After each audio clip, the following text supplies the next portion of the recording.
Immortal Blood by Anonymous. The moons and stars were hidden from sight, making that particular quiet night especially dark. The town guard had to carry torches to make their rounds, but the man who came to call at my chapel carried no light with him. I came to learn that Morvath Pekin could see in the dark almost as well as the light, an excellent talent considering his interests were exclusively nocturnal. One of my acolytes brought him to me, and from the look of him I had first thought he was in need of healing. He was pale to the point of opalescence, with a face that looked like it had once been very handsome before some unspeakable suffering. The dark circles under his eyes bespoke exhaustion, but the eyes themselves were alert, intense, almost insane. He quickly dismissed my notion that he himself was ill, though he did want to discuss a specific disease. Vampirism, he says, and then paused at my quizzical look. I was told that you were someone I should seek out for help understanding it. Who told you that? I asked with a smile. Tessina Grey. I immediately remembered her, a brave, beautiful knight who had needed my assistance. A brave, beautiful knight who had needed my assistance separating fact from fiction on the subject of the vampire. It had been 2 years, and I had never heard whether my advice had proved effective. You've spoken to her? How is her ladyship? I asked. Dead, Morvath replied coldly, and then responding to my shock he added to perhaps soften the blow, she said your advice was invaluable, at least for the one vampire. When last I talked to her she was tracking another. It killed her. Then the advice I gave her was not enough, I sighed. Why do you think it would be enough for you? I was a teacher once myself years ago, he says, not in a university, a trainer in the Fighters Guild. But to know that if a student doesn't ask the right questions, the teacher cannot be responsible for his failure, I intend to ask you the right questions. And that he did. For hours he asked questions, and I answered what I could, but he never volunteered any information about himself. He never smiled. He only studied me with those intense eyes of his, committing every word I said to memory. Finally I turned the questions around.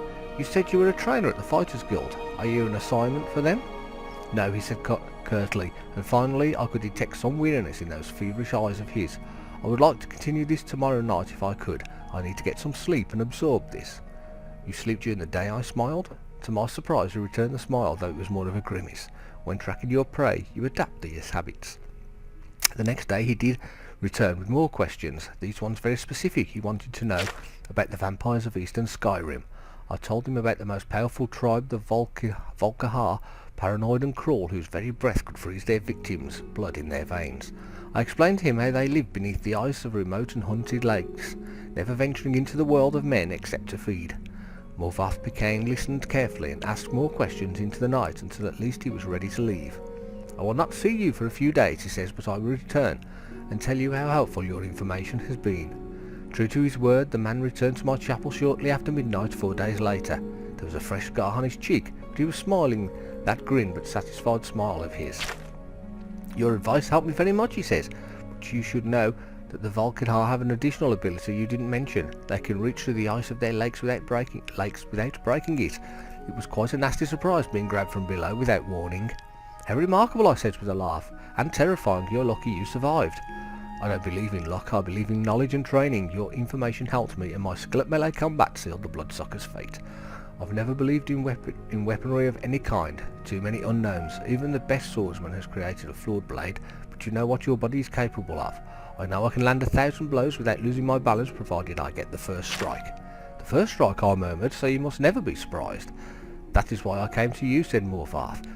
You know more than anyone alive about those monsters, in all their cursed varieties across the land.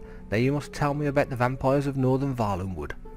I did as he asked, and once again his question taxed my knowledge. There were many tribes to cover, the Bonsamu, who were indistinguishable from Bosma except when seen by candlelight, the Kirilith, who could disintegrate into mist, the Yekef, who swallowed men whole, the dread Telboth, who preyed on children, eventually making their place in the family, waiting patiently for years before murdering them all in their unnatural hunger. Once again he bade me farewell, promising to return in a few weeks, and once again he returned as he said, just after midnight. This time Morvath had no fresh scars, but he again had new information. You were wrong about the Kirilith being able to vaporise when pushed underwater, he says, patting my shoulder fondly. Fortunately they cannot travel far in their mist form, and I was able to track it down. He must have surprised it fearfully. Your field knowledge is becoming impressive, I said. I should have had an acolyte like you decades ago. Now tell me, he said, of the vampires of Cyrodiil. I told him that I could. There was but one tribe in Citadel, a powerful clan who had ousted all other competitors, much like the Imperials themselves had done. Their true name was unknown, lost in history, but they were experts at concealment. If they kept themselves well fed, they were indistinguishable from living persons. They were cultured. More civilized are the vampires of the provinces, preferring to feed on victims while they were asleep, unaware. They would be difficult to surprise, Morfath frowned, but I will seek one out and tell you what I learn. Then you would tell me of the vampires of High Rock and Hammerfell and elsewhere, and Blackmarsh and Morrowind and the Somerset Isle, yes? I nodded, knowing that this was a man on an eternal quest. He wouldn't be satisfied with but the barest hint of how things were. He needed to know it all.